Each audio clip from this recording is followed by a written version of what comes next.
잘 오셨습니다. 하나님이 복 주십니다. 잘 오셨습니다. 하나님이 복 주십니다. 하나님의 복 주심을 소망합니다. 오늘 주시는 말씀은 시편 119편 17절에서 24절까지입니다. 시편 119편입니다. 구약성경 891쪽 119편 17절에서 24절까지. 자, 주신 말씀 우리가 한 절씩 말씀을 교독하겠습니다. 17절부터 한 절씩. 주의 종을 후대하여 살게 하소서. 그리하시면 주의 말씀을 지키리이다.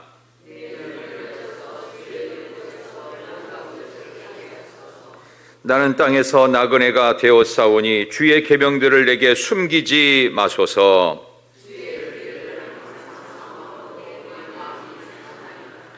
교만하여 저주를 받으며 주의 계명들에서 떠난 자들을 주께서 꾸짖으셨나이다.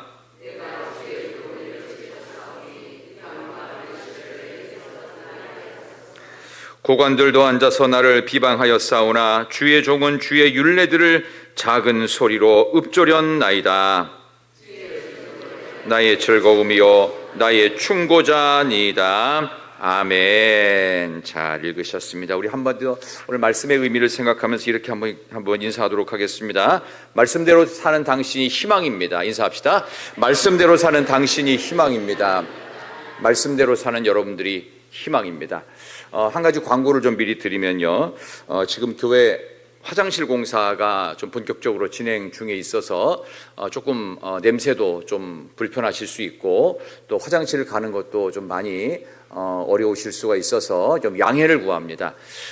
이번 주일도 공사 여파가 있어서 공사가 마무리가 안 됩니다. 그래서 이번 주일 한 주만 여러분께서 좀 널리 좀 이해해 주시고 좀 불편함을 조금만 참아주시면 우리 9월 마지막 주부터는 우리 깨끗한 화장실에서 여러분들이 사용하실 수 있을 것 같습니다. 조금 불편하시더라도 참아주시기를 좀 다시 한번 좀 부탁을 드리도록 하겠습니다. 자, 오늘 주신 말씀을 가지고 오늘 금요부흥의 세 번째 말씀에 물어보라, 말씀에 물어보라 라는 제목으로 하나님 말씀을 전하겠습니다. 우리 3년입니다. 우리 히브리어 알파벳이 총 22개라고 말씀을 드렸죠. 영어의 A, B, C, D 이런 식으로 A, B, C 오늘 제 3연에 해당합니다. 8절씩 22개니까 8 곱하기 22는 얼마죠? 176. 그래서 119편이 176절까지 있고 여기에 나오는 모든 절절마다 말씀과 동의어를 하나씩 단어를 집어넣고 있어요. 단 122절만 없어요. 어떤 절은 말씀이라고 하는 동의어가 2개가 나와요. 그러니까 총 176절에 176가지의 말씀과 동의어들을 쭉 나열합니다. 그거 한번 읽어볼까요? 자, 우리 17절부터 24절인데 말씀과 동의어가 뭔지 한번 보겠습니다. 자, 17절 비춰주시고 여기서 말씀과 동의어가 뭘까요? 말씀이죠. 뭐 어렵게 생각하실 거 없어요. 자, 18절에는 주의 율법이죠. 그 다음에 19절에는 계명이죠. 그 다음에 20절에는 규례, 21절은 계명이겠죠. 그 다음에 22절은 교훈, 23절은 율례, 그 다음에 24절은 증거. 이 총 8절에 나오는 세 번째 연, 이거는 히브리어 알파벳에 해당하는 알렙, 베트, 김멜이라는 단어가 있습니다. 히브리어 알파벳의 김멜, A, B, C, 가나, 다예요. 다. 그 다음에 영어로는 C, 그 다음에 히브리어 알파벳으로는 김멜 해가지고 모양이 조금 독특한데요. 요렇게 갖고 요렇게 쓰는 글자입니다. 지금 이 글자는 사용하지 않습니다. 사오라고 그러죠. 죽은 글자. 그러나 성경에는 이 글자가 나와요. 그러니까 예수 믿는 사람들은 이 히브리어를 알면 성경을 읽는데 상당히 도움이 많이 됩니다. 잘못 알고 있고 우리가 마음대로 해석하는 것들을 히브리어 원어 성경으로 보면 조금 더 정확하고 당시 어떤 상황에서 이런 말씀이 나왔는지를 좀 잘 아는 길라잡이가 될 수 있는 그 내용이 히브리어입니다. 저도 히브리어 공부할 때 상당히 어렵게 공부를 했어요. 뭐 지렁이가 기어가는 것처럼 막 글씨를 써놓는데 이거를 읽을 때도 히브리어는 보통 여러분 보시기에 이렇게 오른쪽으로 읽죠. 왼쪽에서 오른쪽. 히브리 알파벳은 거꾸로입니다. 왼쪽에서 오른쪽으로 읽어요. 이렇게 읽어요. 그러니까 오른쪽에서 왼쪽이냐 왼쪽에서 오른쪽이냐 글자가 모양이 다르고 히브리어는 원래 모음이 없어요. 모음은 그럼 없으면 어떻게 하냐? 후대에 만들었어요. 이건 원래 없어요. 근데 이스라엘 사람들은 다 읽을 수가 있어요. 왜? 외웠기 때문에. 노래로 외우기도 하고 직접 외우기도 하고 밤새도록 읽기도 하고 그래가지고 모음이 없어도 글자를 읽을 수 있어요. 마치 여러분들이 한글에 보면은 모음 안 찍으면 읽기가 상당히 어렵죠. 초성인 가나다에서 기역, 니은, 디귿만 써놓고 이게 무슨 글자냐고 맞추라고 하면 못 맞추죠. 근데 히브리 사람들은 맞춰요. 왜? 하도 많이 성경을 읽었기 때문에 다 외우는 거예요, 본문을. 이제 그런 식으로 해서 후대에 이제 학자들이 이 부분에 대해서 이제 모음을 막 찍어가지고 성경을 완성시킵니다. 이제 어쨌든 그런 내용인데요. 자, 오늘 세 번째 연인 이 김멜에 대한 부분을 말씀드리는데 여기는 뭐에 대한 이야기냐? 오늘 요절이 23절이에요. 한번 보시겠어요? 자, 23절 다 같이 고관들도 앉아서 23절 시작. 주의 율례들을 작은 소리로 읊조련나이다. 아멘. 국가 권력적으로 큰 권세 있는 사람이 아주 높은 위의 지도층들이 나를 공격할 때 그때 어떻게 할 거냐는 거예요. 그러니까 지금 이거는 독재 정부나 이런 거를 넘어선 국가 어떤 법률이라든가 이런 것들이 나에게 너무나도 불리하게 작용했을 때 그때 어떻게 할 거냐는 거예요. 국가 권력에 의해서 법정의 힘을 이용해서 우리를 힘들게 하는 경우도 있고요. 어떤 때는 신앙생활을 못하도록 중국 같은 경우에는 예배를 금지하거나 중국은 공식적으로 선교사 못 들어가는 거 아시죠?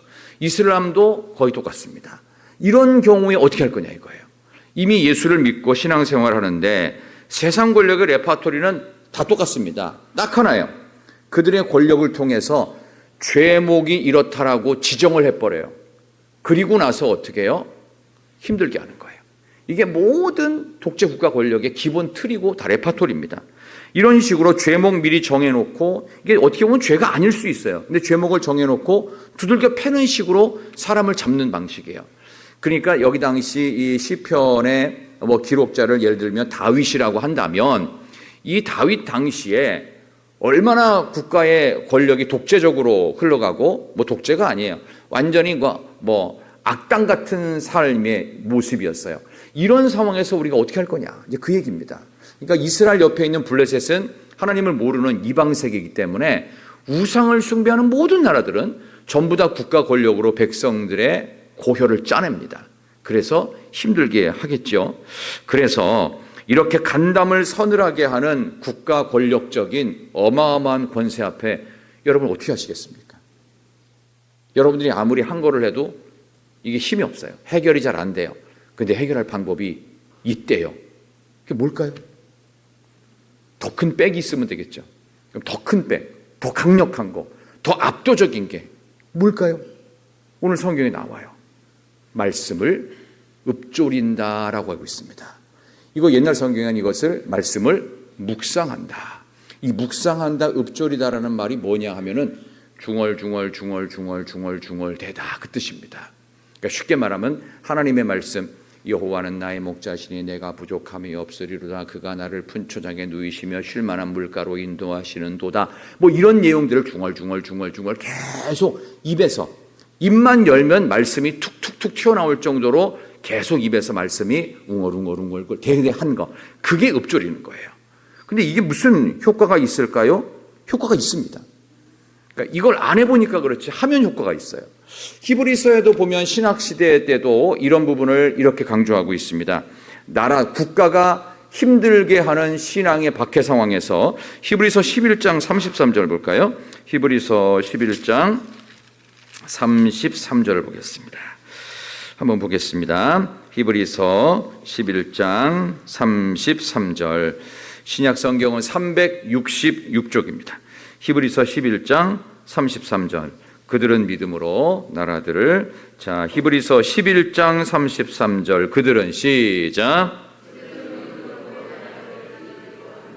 의를 행하기도 하며 약속을 받기도 하며 사자들의 입을 막기도 하며. 아멘. 나라를 이겨요. 국가 권력과 법률을 이길 수 있는 게 뭐라고요? 믿음으로. 그 믿음은 어떻게 나죠? 들음에서 나며 들음은 그리스도의 말씀으로 말미암느니라.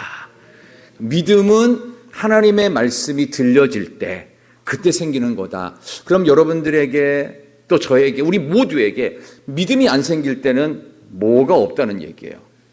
말씀이 없다는 뜻입니다. 제 얘기가 아니라 지금 이야기는 로마서에 있는 고백입니다. 9장과 10장에 분명히 나와요. 그러니까 이런 가장 기본적인 전제 속에서 여기 나오는 시편의 기자는 말씀을 읊조림으로 국가 권력이 그들을, 여기 나오는 오늘 본문에 뭐라고 나오죠? 고관들이라고 나와요. 고관들. 국가의 높은 권력자들. 23절 시편 119편 23절 고관들이 앉아서 나를 비방하여 싸우나. 그러니까 국가의 권력의 높은 사람들이 저놈 말이야 문제가 있어. 저거 어떻게 좀 혼을 내줘야 될 것 같은데, 저거 못하게 해야 될 것 같은데 어떻게 하지 하면서 내가 국가 권력의 조직적인 공격과 박해를 받는 상황 속에서 어떻게 할 거냐. 주의 종은 23절에 주의 율례들을 작은 소리로 읊조렸나이다. 이게 큰 소리든 작은 소리든 상관없어요. 그러나 말씀을 읊조리면 됩니다. 중얼중얼 여호와께서 나의 힘이 되시고 피난처가 되시고 산성이 되시며 환난 중에 당할 환난 중에 주실 큰 도움이시라 하면서 하나님이 주신 말씀을 그냥 읊조리는 거예요. 여기 나오는 작은 소리라는 건 뭐냐 하면은 국가 권력 앞에 위축되어서 작게밖에 나올 수 없을지라도 그 말씀을 읊조리면 되는 거예요. 그래서 이거를 히브리인 아이들에게 가르칠 때 어떻게 가르쳤느냐 이거예요. 너희들이 힘든 일을 당하게 될 텐데 그게 엄마 아빠도 해결을 못 해줘. 너 스스로 감당해야 되기는 너무 큰 국가적인 제재 조치가 있을 때 사랑하는 아들아 딸아 내가 어떻게 해야 되는지 아니? 하나님의 말씀을 기억하고 암송된 말씀을 읊조리고 중얼중얼대고 묵상하면 되는 거야. 이걸 어렸을 때부터 배우는 거예요. 알고 배웠을까요? 그냥 배웠을까요? 이걸 깨닫고 배웠을까요? 그냥 무작정 이렇게 시키는 대로 해봤을까요? 무작정 하는 거예요. 시키는 대로. 그래서 이게 순종이 안 되는 사람은 어렸을 때부터 순종해 본 적이 별로 없는 사람이에요. 불순종이 잘 되는 사람은 어렸을 때부터 말을 지질하게 안 들었던 사람이에요. 그게 그대로 나옵니다. 근데 이게 바뀌는 게 있어요. 말씀이 있으면 돼요. 이거라니까요. 그래서 아이들이 어렸을 때 인성이 만들어지기 전에, 인격이 만들어지기 전에 젖을 뗀 순간부터 이 교육을 시킵니다. 언제까지? 12살까지 교육시킵니다. 근데 12살까지는요, 12살 딱 되면은 아버지 손잡고 성전에 올라가서 성인으로서 제사를 드리게 됩니다. 이 전까지는 어머니가 주로 이 교육을 합니다. 아이에게 시편 119편을 가지고서 알렙, 베트, 김멜, 달렛, 해, 바브, 자인, 해서 잔뜩 히브리어를 가르치면서 글자 하나하나마다 여기 있는 것처럼 세 번째 글자를 할 때 고관들이 너를 이렇게 힘들게 할 때 너는 주의 말씀을 작은 소리라도 읊조려야 된다. 이 이야기를 하면서 무슨 의미인지 어떻게 적용되는지 안 가르쳐 줍니다. 그냥 계속 가르치기만 해요. 다윗의 이야기를 해주고 다니엘의 이야기를 해주고 아브라함의 이야기를 해주고 그냥 이야기만 잔뜩 해주는 거예요. 말씀을 그냥 무작정, 어렸을 때는 암기력이 좋잖아요. 그냥 무작정 읽게 하고 암기하게 하고 그거 합니다. 그리고 나서 해석은 누가 해주는 줄 아세요? 그 말씀에 대한 해석 본인이 합니다. 어떻게 하는 줄 아세요? 내가 국가적인 제재가 있을 때 어떻게 해보는 거예요?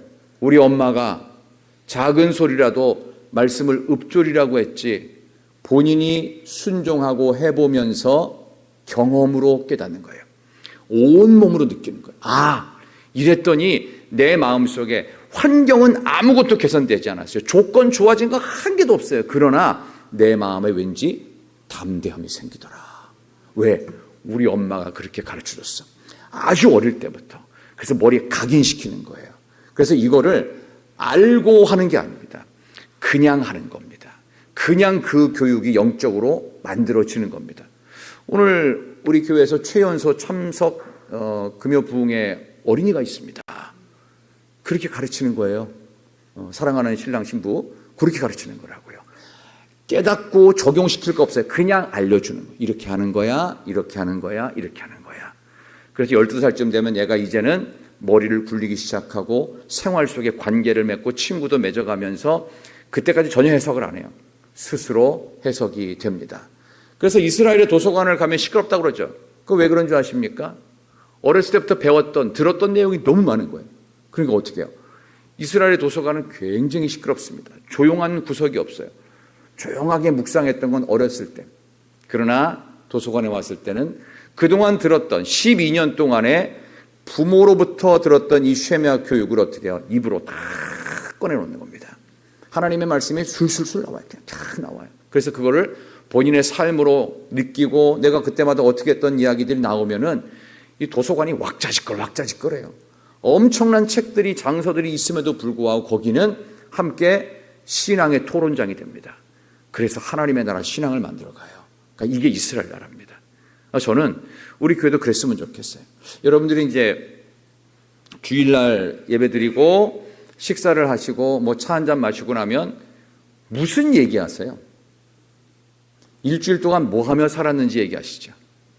내가 돈을 어떻게 벌었고, 내가 누구한테 뭘 좀 서운한 일이 있었고, 내가 누구랑 별로 안 좋았고, 내가 앞으로 뭐를 했는데 뭐가 어떻게 됐고, 우리 자식 얘기, 뭐 주로 내가 겪었던 세상 이야기들을 잔뜩 합니다. 뭐 할 수 있어요. 그러나 더 중요한 얘기가 있습니다.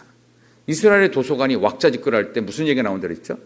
성경 이야기가 나옵니다. 여러분, 일주일 동안 내가 만난 하나님에 대한 이야기를 하시나요? 이거 안 하면 신앙은 절대 자라지 않고 믿음도 안 생깁니다. 이번 주부터 해보는 거예요. 아멘이 별로 없는 걸 보니까 잘 안 들리시는 것 같은데 조금 더 들어가 볼게요. 이걸 해야 돼요. 내가 이번 한 주간 동안 우리 예수님이 얼마나 자랑스러웠고 우리 예수님과 함께 했던 시간들이 내 모든 것들이 다 하나님의 은혜였다. 굳이 말해야 되냐? 아니요, 말하셔야 돼요. 결혼은 누구하고 한다고요? 예쁜 사람, 능력 있는 사람, 잘생긴 사람, 멋진 사람하고 하는 게 아니에요. 결혼하자고 말한 사람하고 하는 거예요.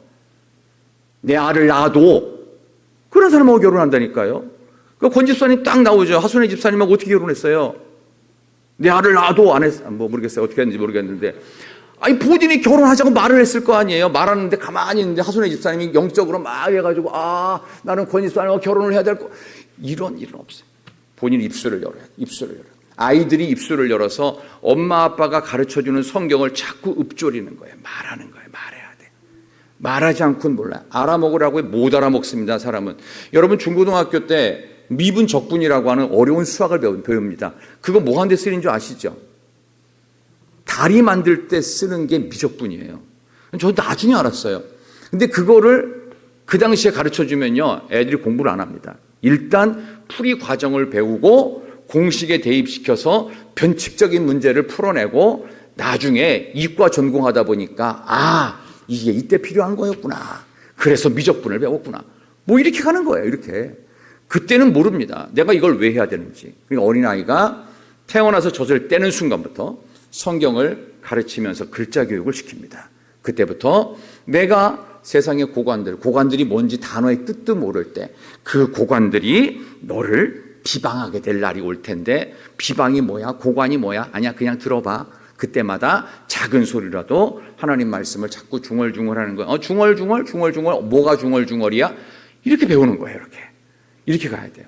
우리 교회 안에서의 신앙교육은 어떻게 보면은 가장 유치한 수준부터 이렇게 가야 됩니다. 그래서 교회 안에서도 이제 영적인 프로그램들을 하다 보면 대개 우리나라 사람들이 갖고 있는 이 인식 속에 뭐가 있냐면 제자 훈련을 해야 된다고 생각을 합니다. 옛날에도 그런 거 많이 했을 겁니다. 뭐 크로스웨이, 뭐 베델 성경 공부, 또 그래 좀 몇 년 지나고 나면 1:1 제자 양육이니 뭐 단계별 공부니 뭐 초급반, 중급반, 뭐 고급반, 리더반 뭐 엄청 많아요. 근데 중요한 건 뭐냐 하면은 제일 중요한 건 가장 유치하게 시작하는 거예요. 가장 유치하고 쉬운 것도 잘 안 해요. 모르는 게 아니에요. 아는데 못 해요. 왜? 순종을 안 해봤어. 그대로 해보질 않았어요. 나는 나중에 하려니 절대로 나중에 안 합니다. 지금 안 하면 나중에도 못합니다. 그래서 어린아이들이 지각이 생기기 전에, 인격이 완성되기 전에 어렸을 때부터 고관들이 너를 비방하거나 힘들게 하는 어려운 일, 무슨 뜻인지도 모를 때부터 그런 것들을 몸으로 익히게 합니다. 입술로 고백하게 하고 그렇게 해서 깨닫게 하는 거예요. 이 핵심이 뭐냐? 인생의 난제를 만날 때마다, 어려울 때마다 하나님의 말씀에 물어보라는 거예요. 그래서 오늘 설교의 제목이 뭐예요? 말씀에 물어보라. 그걸 여러분들이 외우면 왜 도움이 되느냐? 그거를 읽고 또 암송하고 고백을 하잖아요. 그러면 어느 순간 이게 하나님의 말씀이기 때문에, 하나님 말씀은 그냥 무미건조하지 않습니다. 우리의 인생을 공허한 상태로 내버려 두지 않아요. 우리 인생에 거꾸로 질문을 합니다. 이게 무슨 의미인 줄 아니? 하나님의 생명의 말씀이기 때문에 하나님이 역사하시는 순간이 있어요. 아, 이게 이런 의미가 아닐까? 아, 이게 이럴 수도 있겠구나라고 느껴지는 게 있어요. 그거를 원하는 겁니다. 다니엘 같은 경우는 국가 권력의 공격을 엄청 받았죠. 4번의 왕조에서 재상을 합니다. 그것도 제일 높은 자리, 왕 다음 자리를 해요. 근데 얼마나 많은 그 자기 밑에 동료 및 그 밑에 신하들한테 미움을 받았게요. 왜? 히브리 사람이잖아요. 이방인이잖아요. 바벨론 사람도 아니고 페르시아 사람도 아니에요. 저기 식민지 국가에서 데리고 와서 열 몇 살 때부터 키워온 그런 출신 성분이 완전히 비천한 히브리 노예 출신이란 말이에요. 망한 나라 예루살렘 사람이란 말이에요. 그러니까 뭐가 있겠어요?